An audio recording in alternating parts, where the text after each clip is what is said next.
नमस्कार दोस्तों, the study zone में आप सभी का स्वागत है। आज हम देखेंगे 2014 से लेकर 2026 तक की सभी महत्वपूर्ण योजनाएं जो सभी प्रकार की परीक्षाओं के लिए बहुत ही महत्वपूर्ण है।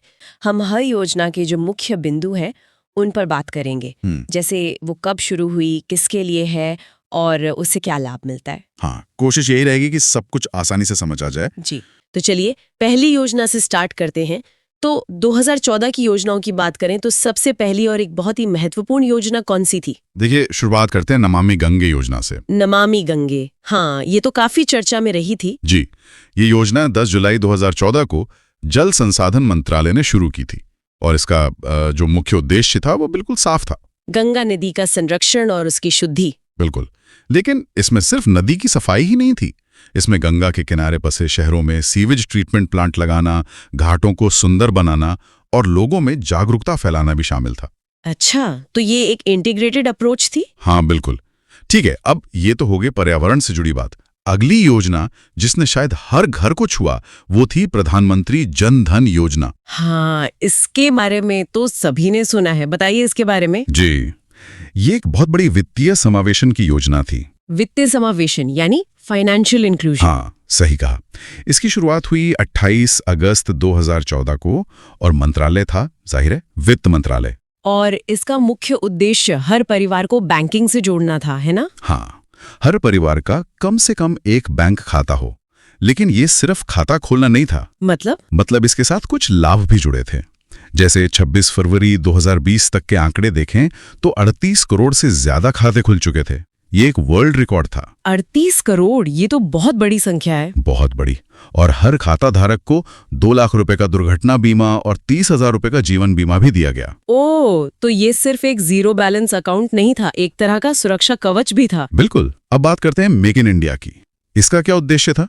हाँ, मेक इन इंडिया, इसका शेर वाला लोगो तो सबको याद होगा। जी, ये 25 सितंबर 2014 को शुरू हुई। इसका सीधा संबंध देश के औद्योगिक विकास से था। मतलब देश में मैन्युफैक्चरिंग को बढ़ावा देना। हाँ, विनिर्माण क्षेत्र को बढ़ावा देना और भारत को एक ग्लोबल मैन्युफैक्चरिंग हब बनाना कि बड़ी-बड़ी कंपनियां भारत आएं और यहीं अपना सामान बनाएं, जिससे यहाँ रोजगार बढ़े। बिल्कुल सही। अब एक थोड़ी अलग तरह की योजना पर आते हैं, सांसद आदर्श ग्राम योजना। हाँ, ये थोड़ी अलग लगती है। इसका क्या कॉन्सेप्ट था? ये ग्रामीण विकास पर केंद्रित थी। 11 अक्टूबर 2014 को जयप्रकाश नारायण जी के जन्मदिन पर इसे लॉन्च किया गया। अच्छा। इसका आइडिया था कि प्रत्येक सांसद, मतलब हर एमपी, अपने क्षेत्र में कुछ गांवों को गोद लेगा और उनका विकास करेगा, एक मॉडल विलेज की तरह। जी, लक्ष्य था कि 2019 तक 3 गांव और 2024 तक कुल 8 गांवों का विकास करना। तो ये एक तरह से सांसदों की सीधी भागीदारी से गांवों के विकास की योजना थी। बिल्कुल। अब उस साल की एक और बहुत जरूरी योजना जो स्वास्थ्य से जुड़ी थी। कौन सी? मिशन इंद्रधनुष अभियान। मिशन इंद्रधनुष, नाम तो बड़ा दिलचस्प है। हाँ, और इसके पीछे कारण है। ये 25 दिसंबर 2014 को केंद्रीय स्वास्थ्य मंत्रालय ने शुरू की। इसका उद्देश्य था 2020 तक संपूर्ण टीकाकरण के लक्ष्य को पाना। संपूर्ण टीकाकरण? जी, और जैसे इंद्रधनुष में 7 रंग होते हैं, वैसे ही इसके अंतर्गत 7 बीमारियों के लिए टीकाकरण होता था। अच्छा, इसलिए इसका नाम इंद्रधनुष है। जी। कौन सी 7 बीमारियां?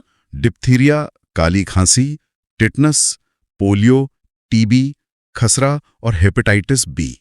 ये बच्चों के लिए बहुत जरूरी टीके हैं। समझ गए। तो ये था 2014 का पूरा लेखा जोखा। अब 2015 की योजनाओं पर आते हैं। बिल्कुल। 2015 की शुरुआत एक बहुत ही चर्चित अभियान से हुई, बेटी बचाओ बेटी पढ़ाओ। हाँ, ये एक बहुत ही महत्वपूर्ण सामाजिक अभियान था। सिर्फ एक योजना नहीं। सही बात है। ये कब शुरू हुई? ये 22 जनवरी 2015 को महिला एवं बाल विकास मंत्रालय द्वारा शुरू की गई। और इसका मुख्य उद्देश्य तो नाम से ही जाहिर है। जी, लैंगिक समानता को बढ़ावा देना और जो हमारे देश में गिरता हुआ लिंगानुपात था, यानी सेक्स रेशो, उसमें सुधार लाना। ये एक बहुत बड़ी सामाजिक चुनौती थी और अभी भी है। इसके बाद छोटे उद्यमियों के लिए एक बहुत बड़ी योजना आई। आप प्रधानमंत्री मुद्रा योजना की बात कर रहे हैं? बिल्कुल, प्रधानमंत्री मुद्रा योजना। इसमें मुद्रा का कोई फुल फॉर्म भी है? हाँ, इसका पूरा नाम है micro units development and refinance agency, मतलब मुद्रा। अच्छा, micro units development and refinance agency. जी, ये 8 अप्रैल 2015 को शुरू हुई। इसका मुख्य उद्देश्य था सूक्ष्म उद्यमों, मतलब जो बहुत छोटे छोटे बिजनेस हैं, उन्हें वित्तीय सहायता देना, जिन्हें बैंकों से आसानी से लोन नहीं मिलता। बिल्कुल। इसमें 3 तरह के लोन का प्रावधान था। हाँ, वो शिशु, किशोर और तरुण वाले, है ना? एकदम सही। शिशु लोन में 50,000 रुपए तक, किशोर में 50,000 से 5 लाख रुपए तक, और तरुण में? तरुण में 5 लाख से 10 लाख रुपए तक का लोन। ये तो बहुत ही अच्छा वर्गीकरण है जरूरत के हिसाब से। जी। अब 2015 की एक और सामाजिक सुरक्षा से जुड़ी योजना के बारे में बात करते हैं। कौन सी? अटल पेंशन योजना। अटल पेंशन योजना।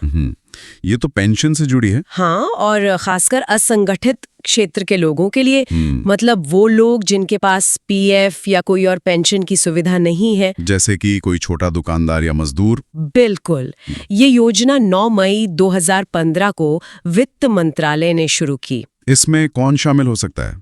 18 से 40 वर्ष की आयु का कोई भी व्यक्ति इस योजना में शामिल हो सकता है। अच्छा, और उन्हें पेंशन कैसे मिलती है? देखिए, उन्हें हर महीने अपनी उम्र के हिसाब से एक तय रकम बैंक में जमा करनी होती है। और फिर 60 वर्ष की आयु के बाद उन्हें 1,000 से लेकर 5,000 रुपए तक की मासिक पेंशन मिलती है। ये इस पर निर्भर करता है कि उन्होंने कितने रुपए जमा किए थे। अब अमृत योजना देखते हैं। अमृत योजना 25 जून 2015। इसका पूरा नाम है Atal mission for rejuvenation and urban transformation. नाम तो काफी भारी भरकम है। हाँ, नाम थोड़ा जटिल है, पर इसका काम शहरों की नींव को मजबूत करना था। देखिए, बड़े बड़े फ्लाईओवर बनाने से पहले ये पक्का करना जरूरी है कि शहर के हर घर में नल से साफ पानी आ रहा है या नहीं। अच्छा, मतलब जो बुनियादी चीजें हैं उन पर ध्यान देना। हाँ, बिल्कुल। सीवेज की व्यवस्था ठीक है या नहीं। अमृत योजना का फोकस इसी अनग्लैमरस लेकिन सबसे जरूरी काम पर था। ये 500 शहरों में पानी की सप्लाई, सीवेज नेटवर्क जैसी बुनियादी सुविधाओं को सुधारने का मिशन था। 1 मिनट, मैं यहाँ तारीखें देख रहा हूँ। अमृत योजना 25 जून 2015, स्मार्ट सिटी मिशन भी 25 जून 2015 और प्रधानमंत्री आवास योजना भी, ये तीनों एक ही दिन। हाँ, एक ही दिन। तो मतलब ये एक बड़ा सोचा समझा अर्बन पैकेज था, कोई अलग अलग योजनाएं नहीं थी। क्या बात है, आपने बिल्कुल सही नस पकड़ी है। ये कोई सहयोग नहीं था, ये एक सोची समझी रणनीति थी। इसे आप एक 3 लेयर वाले केक की तरह समझ सकती हैं। 3 लेयर वाला केक? वो कैसे? सबसे नीचे की यानी फाउंडेशनल लेयर थी अमृत योजना, जो पानी, सीवेज जैसी बुनियादी जरूरतें पूरी कर रही थी। ठीक है। इसके ऊपर की लेयर थी प्रधानमंत्री आवास योजना, जो हर नागरिक को एक बुनियादी सम्मान यानी सिर पर छत दे रही थी।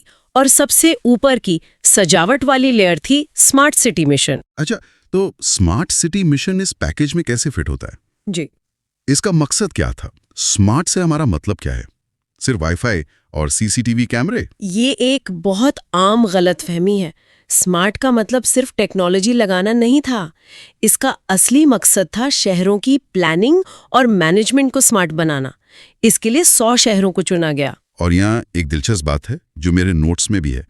सिंगापुर से सहयोग लिया गया था। सिंगापुर से क्यों? हाँ, सिंगापुर से सीखने का मतलब सिर्फ चौड़ी सड़कें या ऊंची इमारतें बनाना नहीं था। असली सीख थी उनकी इंटीग्रेटेड प्लानिंग की। इंटीग्रेटेड प्लानिंग मतलब अगर आप आज सड़क के नीचे पानी की पाइपलाइन डाल रहे हैं, तो साथ ही में गैस पाइपलाइन, बिजली के तार और फाइबर ऑप्टिक केबल के लिए भी जगह बना दीजिए, ताकि बार बार सड़क खोदनी न पड़े। बिल्कुल।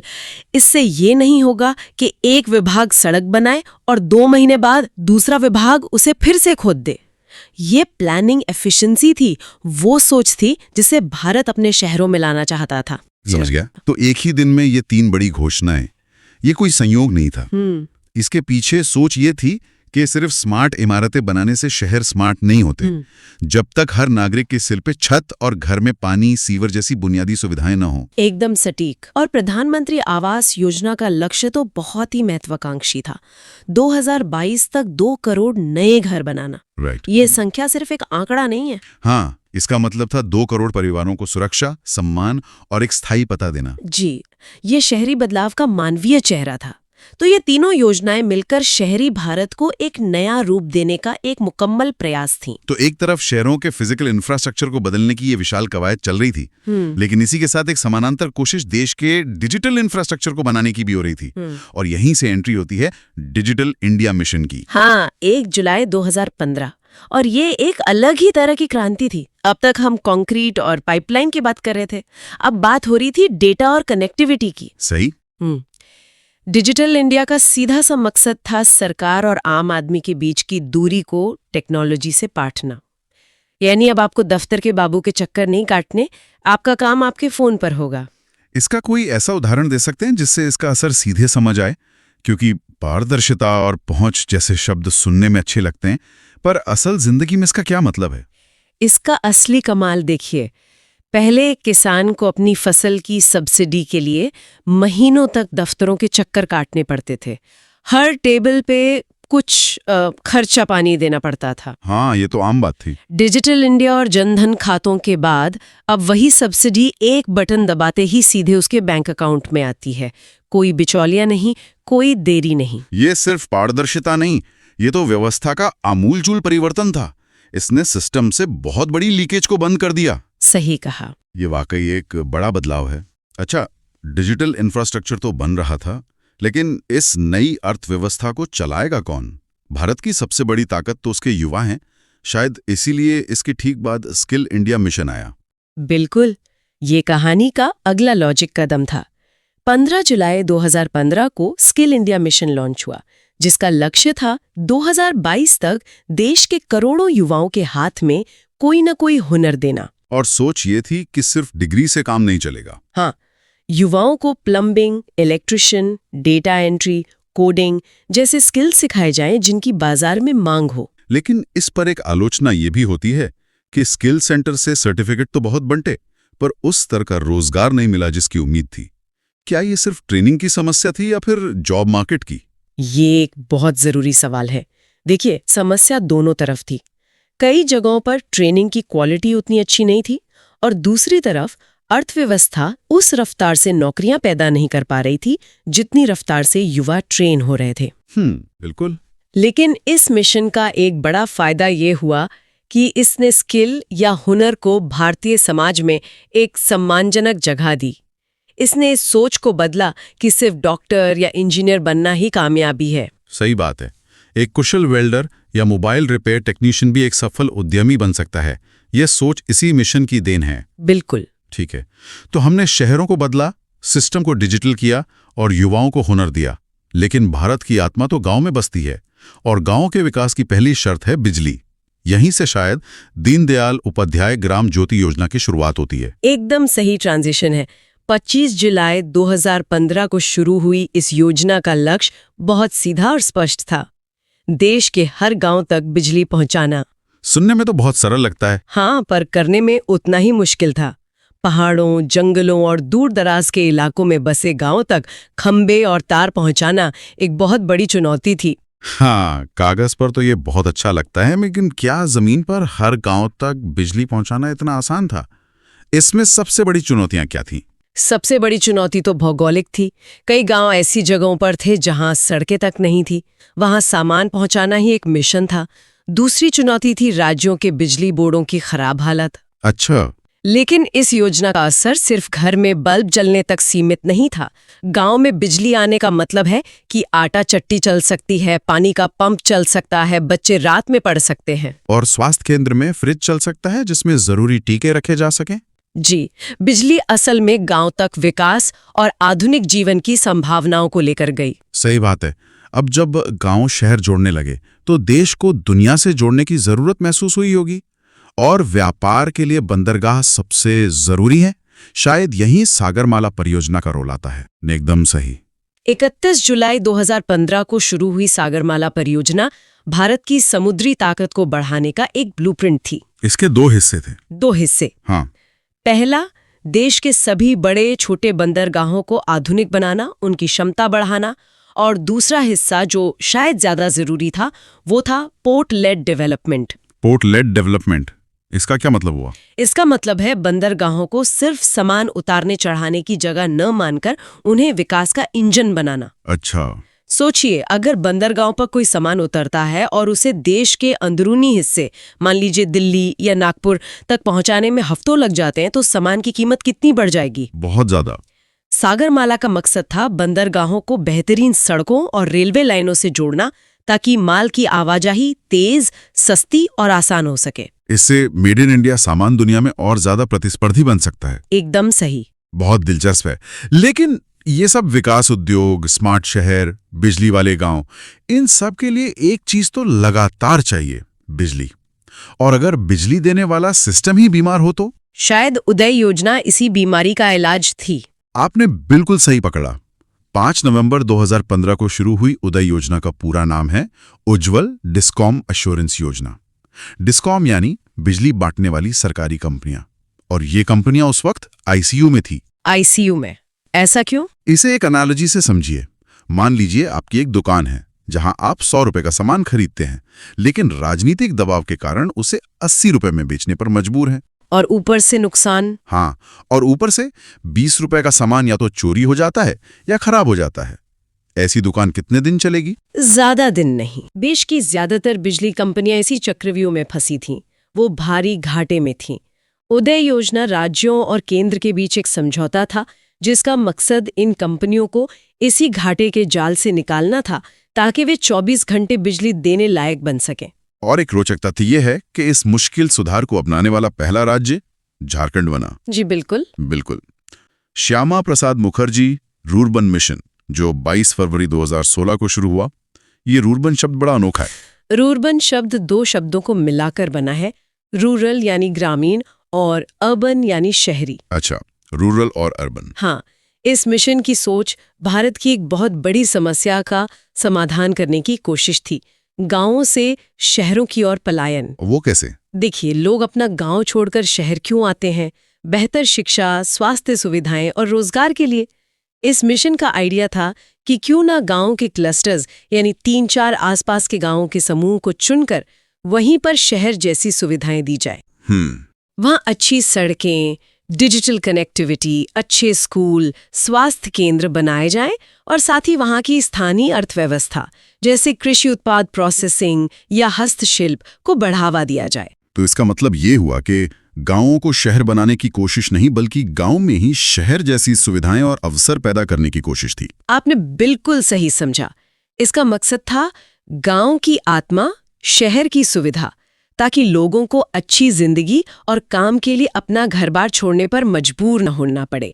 यह ग्रामीण और शहरी भारत के बीच की खाई को पाटने का एक बहुत ही व्यावहारिक और जमीनी प्रयास था। सेतु भारतम योजना। जरूर। तो ये योजना 4 मार्च 2016 को रोड एंड ट्रांसपोर्ट मिनिस्ट्री ने शुरू की थी। ओके। कागज पर इसका मकसद बहुत सीधा साधा लगता है, देश के सभी नेशनल हाईवे को रेलवे क्रॉसिंग से मुक्त करना। यानी जहां भी नेशनल हाईवे पर रेलवे फाटक है, वहां या तो ओवरब्रिज बनेगा या फिर अंडरब्रिज। हाँ, ये सुनने में तो अच्छा लगता है, पर इसका असल असर क्या है?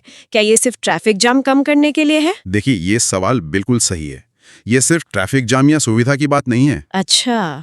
और सोचिए, जब हजारों ट्रक रेलवे फाटक पर रोजाना मतलब 10-15 मिनट के लिए भी रुकते हैं, तो कितना डीजल बर्बाद होता है। हाँ, सही बात है। और सामान पहुंचने में जो देरी होती है, उसका असर पूरी सप्लाई चेन पर पड़ता है। तो सेतु भारतम का असली मकसद लॉजिस्टिक्स की लागत को कम करना था। ओह, तो ये इकोनॉमी से जुड़ा है। हाँ, और ट्रांसपोर्टेशन को ज्यादा कुशल बनाना। हाँ। ये समय और ईंधन दोनों की बचत करके देश की अर्थव्यवस्था को गति देने वाला एक कदम था। मतलब एक छोटा सा बदलाव पूरे देश के व्यापार करने के तरीके पर असर डालता है। ठीक है, तो ये तो हुआ फिजिकल इंफ्रास्ट्रक्चर। अब बात करते हैं फाइनेंशियल इंफ्रास्ट्रक्चर की। बिल्कुल। खासकर उन लोगों के लिए जिन्हें शायद सिस्टम से मदद आसानी से नहीं मिलती। मैं बात कर रही हूँ स्टैंड अप इंडिया योजना की। हाँ, फिजिकल कनेक्टिविटी के बाद आती है फाइनेंशियल कनेक्टिविटी। ये योजना 5 अप्रैल 2016 को वित्त मंत्रालय ने लॉन्च की थी। ओके। इसका लक्ष्य था अनुसूचित जाति, अनुसूचित जनजाति और महिला उद्यमियों को अपना नया काम शुरू करने के लिए आर्थिक मदद देना। मदद मतलब लोन? मैंने पढ़ा है कि इसके तहत 10 लाख से 1 करोड़ रुपए तक का ऋण दिया जाता है। जी बिल्कुल, 10 लाख से 1 करोड़ तक। ये रकम तो काफी बड़ी है, पर मेरा सवाल यह है कि सिर्फ इन्हीं समुदायों पर फोकस क्यों किया गया? क्या इसके पीछे सिर्फ आर्थिक मदद देना था या कोई सामाजिक सोच भी थी? यही इस योजना का सबसे गहरा पहलू है।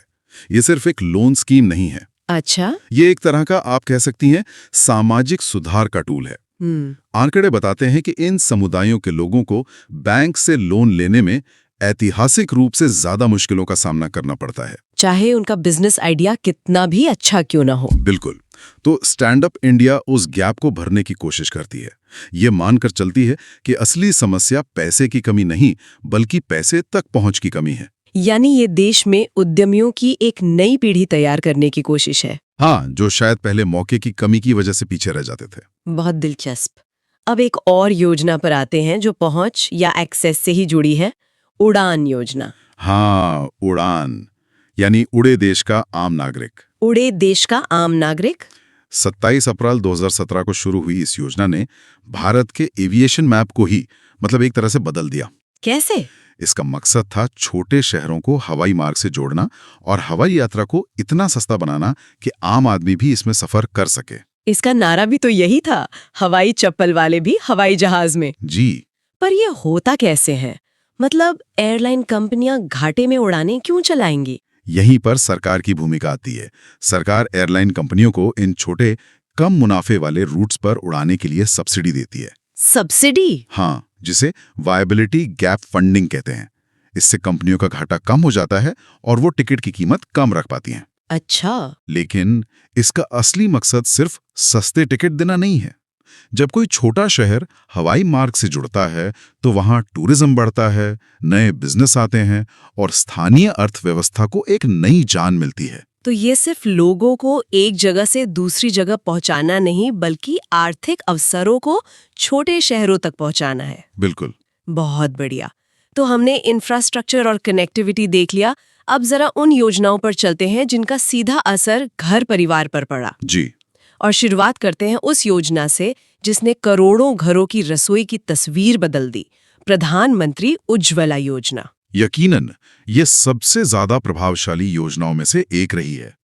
1 मई 2016 को इसे लॉन्च किया गया। इसका मुख्य उद्देश्य तो था बीपीएल यानी गरीबी रेखा से नीचे के परिवारों को मुफ्त एलपीजी कनेक्शन देना। हाँ, पर ये सिर्फ एक गैस सिलेंडर देने की योजना नहीं थी। मैं समझ गई। इसका सीधा ताल्लुक महिलाओं के स्वास्थ्य से था, है ना? लकड़ी या कोयले के चूल्हे से निकलने वाला धुआं, वो बहुत खतरनाक होता है। बहुत ज्यादा, रोजाना कई सिगरेट पीने के बराबर।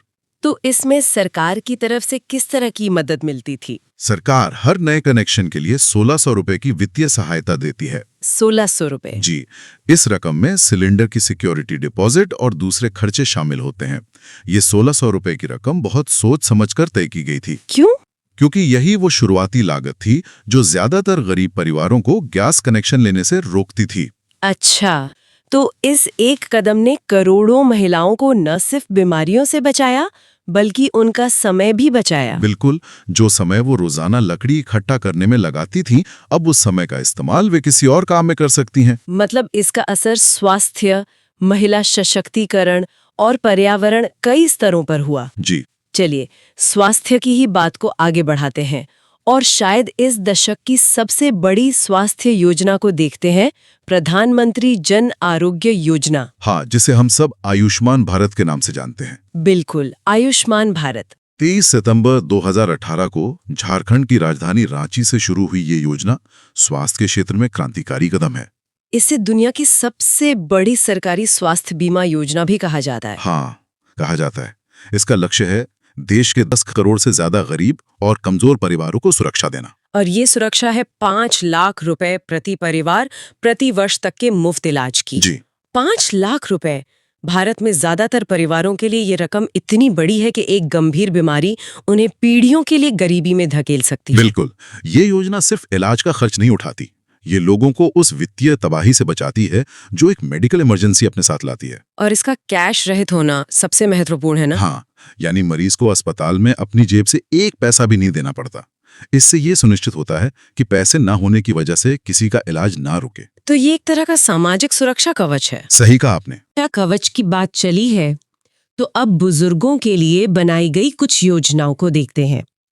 पहली है वरिष्ठ पेंशन बीमा योजना। ये योजना 1 जनवरी 2017 को LIC के माध्यम से शुरू की गई थी। Okay, LIC। इसका मकसद था 60 साल से ज्यादा उम्र के नागरिकों को एक निश्चित आय देना। उस समय ब्याज दरें लगातार घट रही थीं। हाँ, जिससे रिटायर्ड लोगों की जमा पूंजी पर रिटर्न कम हो रहा था। बिल्कुल, ये योजना उन्हें बाजार के उतार चढ़ाव से बचाने के लिए लाई गई थी। तो इसमें क्या गारंटी दी गई?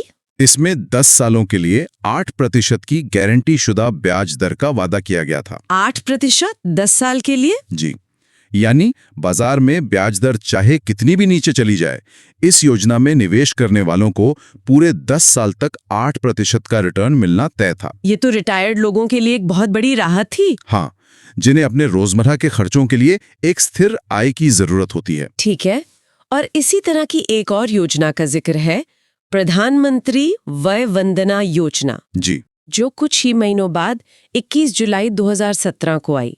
इसमें भी 60 साल से ऊपर के लोगों के लिए 10 साल तक 8% का गारंटी शुदा रिटर्न है। हाँ है। तो दो लगभग एक जैसी योजनाएं इतने कम समय में क्यों? ये एक बहुत महत्वपूर्ण सवाल है। इन दोनों योजनाओं को अलग अलग देखने के बजाय एक साथ देखना चाहिए। अच्छा, ये सरकार की एक सोची समझी नीति का हिस्सा था। जब बाजार में ब्याज दरें गिर रही हों, तो सरकार का आगे आकर 8% जैसे ऊंचे रिटर्न की गारंटी देना, ये दिखाता है कि वरिष्ठ नागरिकों की आर्थिक सुरक्षा एक बड़ी प्राथमिकता थी। मतलब ये एक पॉलिसी पुश था, न कि सिर्फ दो अलग अलग प्रोडक्ट्स। बिल्कुल, एक तरह से बाजार की अनिश्चितताओं के खिलाफ सरकार द्वारा दिया गया एक आश्वासन। समझ गई। अब एक ऐसी योजना पर आते हैं जो एकदम अलग है और बहुत अनोखी भी, दीनदयाल उपाध्याय स्पर्श योजना। हाँ, स्पर्श। इसका नाम ही बहुत उत्सुकता जगाता है। इसका पूरा नाम है scholarship for promotion of aptitude and research in stamps as a hobby. Scholarship for stamps as a hobby. जी, ये 3 नवंबर 2017 को शुरू हुई। ये 6ठी से 9वीं कक्षा के उन बच्चों के लिए एक स्कॉलरशिप प्रोग्राम है जिन्हें डाक टिकट इकट्ठा करने का शौक है। एक हॉबी के लिए स्कॉलरशिप, वो भी डाक टिकट संग्रह करने के लिए? ये तो बहुत ही असामान्य है। तो आज के डिजिटल युग में इस हॉबी को बढ़ावा देने के पीछे क्या सोच थी? यही इसका सबसे दिलचस्प पहलू है। ये सिर्फ एक हॉबी को बढ़ावा देना नहीं है। तो फिर डाक टिकट अपने आप में इतिहास, भूगोल, संस्कृति और कला का एक छोटा सा कैप्सूल होते हैं। हाँ, ये तो है। इस हॉबी के जरिए बच्चे अपने देश और दुनिया के बारे में बहुत कुछ सीखते हैं। ये योजना पढ़ाई के पारंपरिक तरीकों से हटकर बच्चों में रिसर्च और खोज करने की प्रवृत्ति को जगाने का एक प्रयास है। तो इसमें मदद कैसे की जाती है? इसके तहत चुने गए 40 बच्चों को 6,000 रुपए सालाना की छात्रवृत्ति दी जाती है। 6,000 रुपए? हाँ, ताकि वे अपने शौक को और आगे बढ़ा सके। कमाल है। यानी ये बच्चों में किताबी ज्ञान के अलावा एक अलग तरह की रचनात्मकता को प्रोत्साहित करने का तरीका है। चलिए, अब फिर से बड़े पैमाने की योजनाओं पर लौटते हैं। बात करते हैं प्रधानमंत्री सहज बिजली हर घर योजना सौभाग्य की। ये योजना 25 सितंबर 2017 को विद्युत मंत्रालय ने शुरू की। और इसका लक्ष्य तो नाम से ही साफ है। बिल्कुल साहब, देश के हर घर तक बिजली का कनेक्शन पहुंचाना। आजादी के 70 साल बाद भी देश में करोड़ों घर ऐसे थे जहां बिजली नहीं थी। तो ये उस आखिरी मील की कनेक्टिविटी को पूरा करने के लिए थी। जी, यानी हर घर रोशन हो। पर बिजली का कनेक्शन देना तो पहला कदम है। इसका असल सामाजिक और आर्थिक प्रभाव क्या होता है? बहुत गहरा। बिजली सिर्फ रोशनी नहीं है, ये अवसरों का दरवाजा है। जैसे कि जब एक गांव में बिजली पहुंचती है तो बच्चे देर रात तक पढ़ सकते हैं।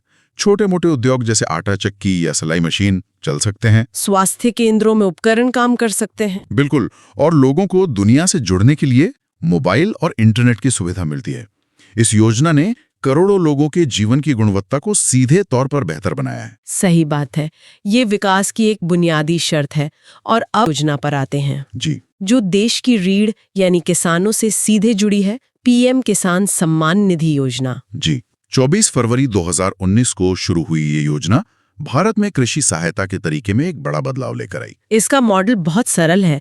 देश के सभी किसानों को सीधे उनके बैंक खाते में आर्थिक सहायता पहुंचाना। हाँ, बिल्कुल सीधा। इसके तहत सालाना 6,000 रुपए दिए जाते हैं, जो 2-2 हजार रुपए की 3 किस्तों में मिलते हैं। जी, यहाँ महत्वपूर्ण बात है सीधे बैंक खाते में। इसका क्या महत्व है? इसका बहुत बड़ा महत्व है। इसे डायरेक्ट बेनिफिट ट्रांसफर या डीबीटी कहते हैं। डीबीटी। हाँ, पहले की कई योजनाओं में पैसा अलग अलग सरकारी विभागों से होकर लाभार्थी तक पहुंचता था, जिसमें भ्रष्टाचार और देरी की बहुत गुंजाइश होती थी। अच्छा। डीबीटी मॉडल में पैसा सीधे किसान के खाते में जाता है, जिससे बीच के सभी बिचौलिए खत्म हो जाते हैं। और ये पैसा किस्तों में क्यों दिया जाता है? ताकि किसानों को फसल बोने से ठीक पहले खाद, बीज और दूसरी जरूरी चीजें खरीदने के लिए समय पर मदद मिल सके। ये उन्हें साहूकारों के चंगुल से बचाने में भी मदद करता है। ये एक सम्मान निधि है जो उन्हें खेती जारी रखने के लिए एक छोटा सा सहारा देती है। तो अब प्रधानमंत्री श्रम योगी मानधन योजना देखते हैं। ठीक है, तो प्रधानमंत्री श्रम योगी मानधन योजना, ये योजना किन लोगों के लिए है? देखिए, ये मुख्य रूप से असंगठित क्षेत्र के श्रमिकों के लिए है। असंगठित क्षेत्र मतलब जैसे रेडी पटरी वाले, निर्माण मजदूर, घरेलू कामगार। अच्छा। ये योजना 15 फरवरी 2019 को लॉन्च हुई थी। ठीक है। और इसमें शामिल होने के लिए क्या शर्तें हैं? इसने 2 मुख्य शर्तें हैं। एक तो उम्र 18 से 40 साल के बीच होनी चाहिए। 18 से 40। जी। और दूसरी ये कि मासिक आय 15,000 रुपए या उससे कम होनी चाहिए। 15,000 से कम। और इस योजना से मतलब फायदा क्या मिलता है? फायदा ये है कि 60 वर्ष की आयु जब पूरी हो जाती है जी। तो लाभार्थी को हर महीने 3,000 रुपए की मासिक पेंशन मिलती है। 3,000 रुपए महीना? जी। तो जिस तरह ये श्रमिकों के लिए एक पेंशन योजना है, क्या किसानों के लिए भी ऐसी कोई योजना है? हाँ, बिल्कुल। प्रधानमंत्री किसान मानधन योजना वो इसी तर्ज पर है। ओके, किसान मानधन योजना। जी। ये 12 सितंबर 2019 को रांची, झारखंड में लॉन्च हुई थी। रांची से। और इसमें पात्रता क्या है? क्या वो भी वैसी ही है? लगभग वैसी ही। इसमें भी उम्र 18 से 40 वर्ष के बीच होनी चाहिए। ठीक है। और ये उन किसानों के लिए है जिनके पास 2 हेक्टेयर तक की खेती की जमीन है। अच्छा, इसमें आय की जगह जमीन का पैमाना है। जी। 2 हेक्टेयर तक। सही। और इसमें पेंशन का लाभ कितना है? क्या वो भी उतना ही है? हाँ, 60 वर्ष की आयु होने पर इसमें भी न्यूनतम 3,000 रुपए प्रति माह पेंशन का प्रावधान है। तो ये दोनों योजनाएं एक तरह से बुढ़ापे के लिए एक सामाजिक सुरक्षा देने की कोशिश है। बिल्कुल। अब इन पेंशन योजनाओं से हटकर युवाओं के लिए सेना में भर्ती से जुड़ी एक योजना, अग्निपथ योजना, बिल्कुल, इस पर काफी चर्चा हुई थी। जी। इसको समझते हैं। जी। इसकी घोषणा कब हुई? इसकी घोषणा 14 जून 2022 को की गई थी। 2022 में। और इसमें योग्यता क्या रखी गई है? योग्यता है 10वीं या 12वीं पास। ओके। और आयु इसमें 17.5 से 21 या 23 वर्ष के बीच है। 17.5 से, ठीक है। तो इस योजना की प्रक्रिया क्या है? मतलब ये काम कैसे करती है? इसके तहत युवाओं को 4 साल के लिए तीनों सेनाओं मतलब थल, जल और वायु में भर्ती किया जाता है। सिर्फ 4 साल के लिए? हाँ, सिर्फ 4 साल। और इन जवानों को अग्निवीर कहा जाता है। अग्निवीर। और 4 साल की सेवा पूरी होने के बाद क्या होता है? जब सेवा पूरी हो जाती है तो अग्निवीरों को 11.71 लाख रुपए का एक सेवा निधि पैकेज दिया जाता है। 11.71 लाख? एक मुश्त। जी, एक मुश्त। पेंशन नहीं होती इसमें। अच्छा। और इसके अलावा CAPF और असम राइफल्स में उन्हें 10% आरक्षण का भी प्रावधान है। और एक और जरूरी बात, मेरिट के आधार पर 25% अग्निवीरों को स्थायी रूप से सेना में शामिल कर लिया जाता है। अच्छा, तो 25% को परमानेंट कमीशन मिल जाता है। जी। जो बेस्ट होते हैं। समझ गया। तो ये एक पूरी तरह से नया मॉडल है। पारंपरिक कारीगरों और शिल्पकारों की बात करते हैं, उनके लिए भी एक विशेष योजना है, PM विश्वकर्मा योजना। हाँ, PM विश्वकर्मा योजना। इसका उद्देश्य क्या है? इसका मुख्य उद्देश्य है पारंपरिक शिल्पकारों और कारीगरों के 30 लाख परिवारों को बिना किसी गारंटी के मतलब न्यूनतम ब्याज दर पर ऋण मुहैया कराना। बिना गारंटी के लोन? ये तो बहुत बड़ी बात है उनके लिए। बहुत बड़ी बात है। ये योजना 17 सितंबर 2023 को नई दिल्ली में लॉन्च हुई। 2023 में? जी। और इस योजना के लिए 13,000 करोड़ रुपए का बजट रखा गया है। 13,000 करोड़, काफी बड़ा बजट है। हाँ, और इसमें 18 तरह के पारंपरिक व्यवसायों को शामिल किया गया है। अच्छा। जैसे बढ़ई, लोहार, कुम्हार, सुनार, मूर्तिकार, इस तरह के 18 व्यवसाय। तो ये एक तरह से उनके हुनर को और उनके काम को एक आर्थिक सहारा देने की कोशिश है। बिल्कुल। अब बात करते हैं PM जनमन योजना की। हाँ। इसका नाम थोड़ा अलग है।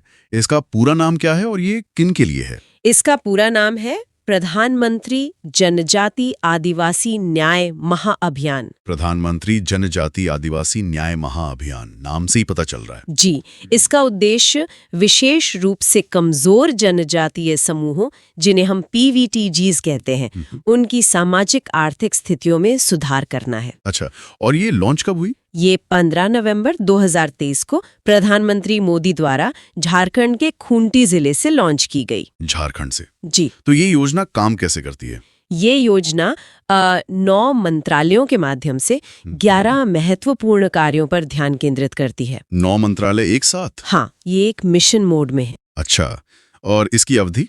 इसकी अवधि है 2023-24 से 2025-26 तक। 3 साल? हाँ, मतलब एक टारगेटेड मिशन है? बिल्कुल। और इस अभियान का जो कुल बजट है वो है 24,104 करोड़ रुपए। 24,000 करोड़ से भी ज्यादा? जी, इसमें केंद्र का हिस्सा 15,336 करोड़ और राज्यों का हिस्सा 8,768 करोड़ रुपए होगा। तो इसमें केंद्र और राज्य दोनों मिलकर काम कर रहे हैं? हाँ, ये सहकारी संघवाद का एक अच्छा उदाहरण है।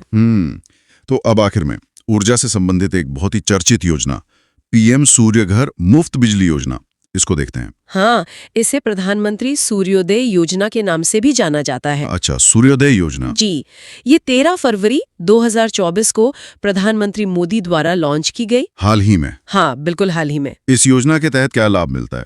इसके तहत 1 करोड़ घरों की छतों पर सोलर पैनल लगाए जाएंगे। 1 करोड़ घर? जी, और इससे हर परिवार को हर महीने 300 यूनिट तक निःशुल्क बिजली मिल सकेगी। 300 यूनिट तक मुफ्त बिजली?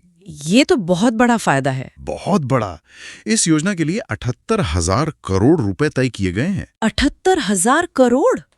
ये तो अब तक की योजनाओं में सबसे बड़ा बजट लग रहा है। जी, ये एक बहुत महत्वाकांक्षी योजना है और इसमें सब्सिडी का भी प्रावधान है ताकि लोग आसानी से सोलर पैनल लगवा सकें। तो एक तरफ लोगों का बिजली का बिल कम होगा और दूसरी तरफ देश में स्वच्छ ऊर्जा को भी बढ़ावा मिलेगा। बिल्कुल, दोहरा लाभ है। तो आज हमने 2014 से लेकर 2024 तक की, बल्कि ये तो 2026 तक की भी योजनाओं को कवर करती हैं। हाँ, कुछ योजनाएं 2026 तक चलेंगी। तो इन सभी महत्वपूर्ण केंद्र सरकार की योजनाओं को देखा।